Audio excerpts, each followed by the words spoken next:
Hey viewers, welcome back to the channel. Today's video is more on the crypto mining home project, for the Bitcoin mining farm. I finally got the rack in. So I wanted to kind of show you and take you through that next step of what I got. So if you recall, right, we're building a crypto mining farm. We got our one miner, an S17. We did all of this build out for power and for Ethernet, but I was still running an Ethernet cable from that miner out the door because I didn't have all the infrastructure to connect up to the home network. Well, now we do, and we are pretty much waiting on the network rack. And so here she is. This is a secondhand rack given to me by a good friend. That was just in his barn, and it was dirty, it was dusty, but we got it all cleaned up. And as you can see, it is quite overkill for what I need, because I need 1, 2, 3 U's. And so clearly I needed to get a 42U, rack. Why not?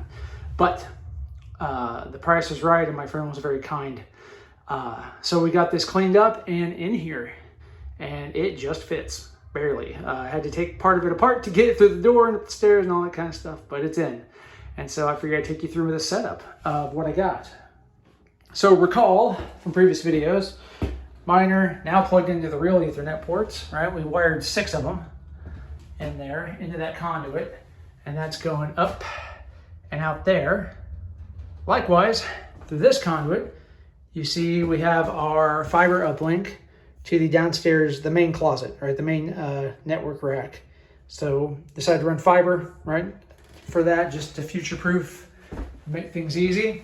So it's all coming into the patch panel up here. So the fiber uplink going into the switch, a Unify switch, which should be no surprise since the whole house is Unify. This is a 24-port PoE switch.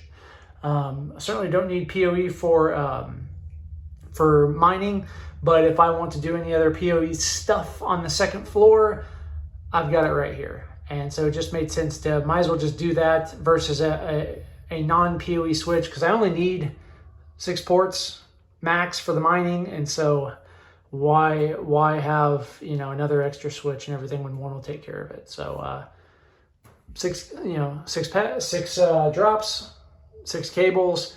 Though you'll notice one keystone is not there because I broke it doing the punch down. Because if you've ever done these, you know what I'm talking about, right? You get the punch down tool, the little keystone jack, and if you are not at like a perfect 90 degree, when you're punching that thing down on the hard surface, you will snap off the corner of the plastic, and so that sucks.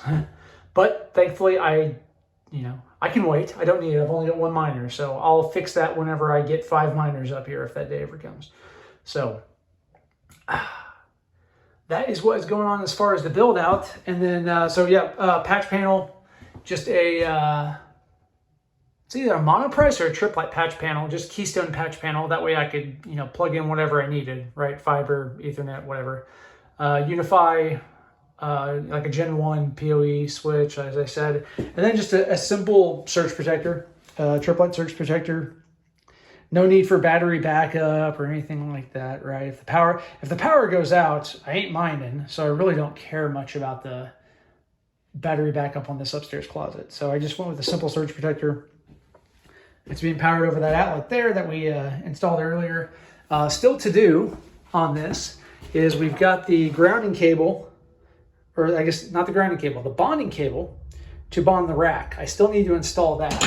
And actually, this brought up a curiosity. My plan was to just install that as a number 4 copper, just into the rack, right, with a lug. I did notice my surge protector has a lug here. So my question, any electricians watching, right? Low voltage bonding, right? Like, should I bond to here, which then is bonded to the rack because of the metal and the tabs and everything? Or should I just bond to the rack and ignore this? Seems like it really wouldn't matter either way, as long as I'm contacting metal. But if there's some nuance of the code I don't know about, please let me know in the comments. So I think that's it. That's the crypto update. I guess I can give you a crypto market update for mining. knowing my luck, right? I get into mining right when all the, I got into mining doing a bunch of research and trying to run my predictions based on kind of past performance and whatnot. And I swear the month I get into mining, all the past performance stuff goes out the window and we have new behavior, right? Bitcoin, we're in a bear market, Bitcoin is low, but the hash rate and mining difficulty is at an all-time high, which typically doesn't happen as far as I can tell. So as far as mining goes, overall, for the year, I'm profitable. Right now, I'm pretty much breaking even as far as what I'm mining versus the cost of electricity.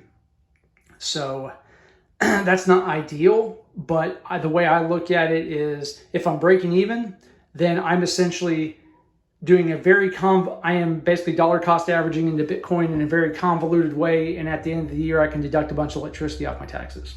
So I get some tax savings. So in the end, I'm going to come out ahead. It's just not as ideal as I would like. But mining now, when there's kind of blood in the streets, I think that's the way to do it. At least to me, historically, with any business venture, that's what you do, right? So keep pressing on for as long as I can, and hopefully maybe find a good deal on another miner and snag it up and keep keep mining more. So that's about it. That's the update. I appreciate everybody watching. As always, please like, share, subscribe, all the YouTube things. It helps the channel out, and I greatly appreciate it. So thanks again, and we'll see you in the next video.